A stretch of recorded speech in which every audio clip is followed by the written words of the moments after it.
Magandang araw guys, muli. Ito po yung continuation ng ating gagawin sa floodgate po. Bumili po tayo ng plate.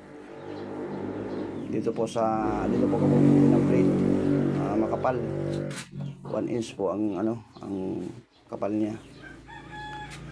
Yan, dito po yan kay Sir Ronnie Canlas. Yan pinakating ko na po yan. Para hindi tayo mag-cutting. Yan, salang na kagad natin.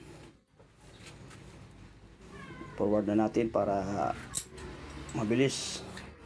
Yan na po. Unang step po natin dyan, binutasan natin yung gitna nya.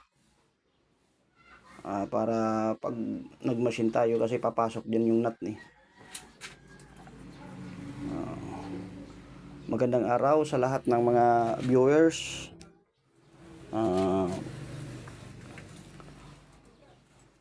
Patuloy pong nagpapasalamat ako sa Diyos na buhay, na siyang may likha ng lahat ng bagay.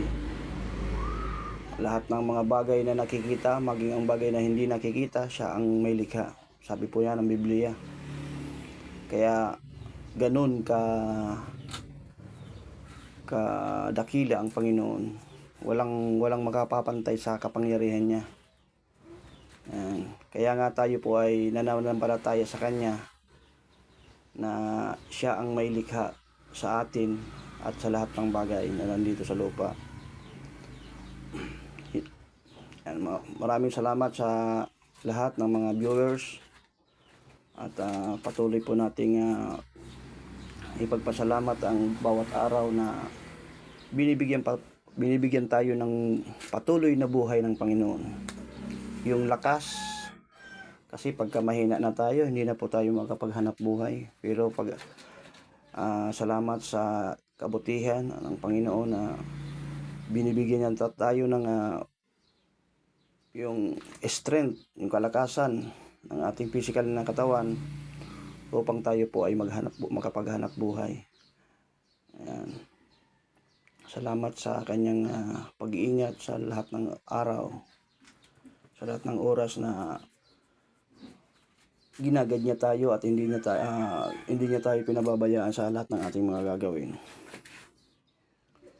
Ayan. Kinakat na natin yan para po yan po doon sa nut, napapasok po dyan. Bali yan yung mag-hold ng ng nut, yung plate na yan, papasok yan dyan. Salamat po sa mga viewers na nawa panoorin niyo ang video ko pong ito para mapulot po kayo ng na kaalaman din naman, kahit konting kaalaman lang, lalo na sa may mga shop, kung paano ko po ito ginagawa. Yan. At wag niyo pong kalimutan mga guys, mga viewers, na i-share ang video pong ito at i-like. Yan, patuloy po kayong manood po sa video ko pong ito. Yan.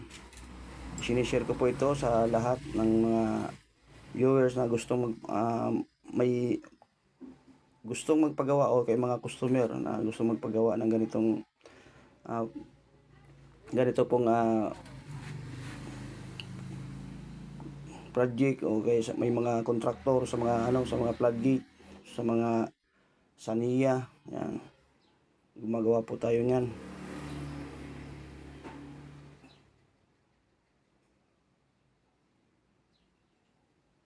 Yan, shout out po sa lahat ng mga machinist na katulad ko po. Yan na po, pasok na natin yung nut. Okay na yan. Bali nireplace ko po yung na yan para makinis yung mukha niya. Hindi ko na po naipakita eh. Yan. Tapos na yan at magbubutas na po tayo dyan sa yan, binutasan na natin. Bali nag-overtime po tayo dyan. Yan na. Okay na yan Ganyan po yung pasok niyan Makapasok siya dyan. Yan. Yan po yung lock. Yan po yung lock niya, oh. Yan. May stopper sa dyan. Kailangan may clearance yan dyan sa mukha na yan. Hindi dapat mahigpit dyan. Dapat may clearance siya. At yan yung counter lock niya.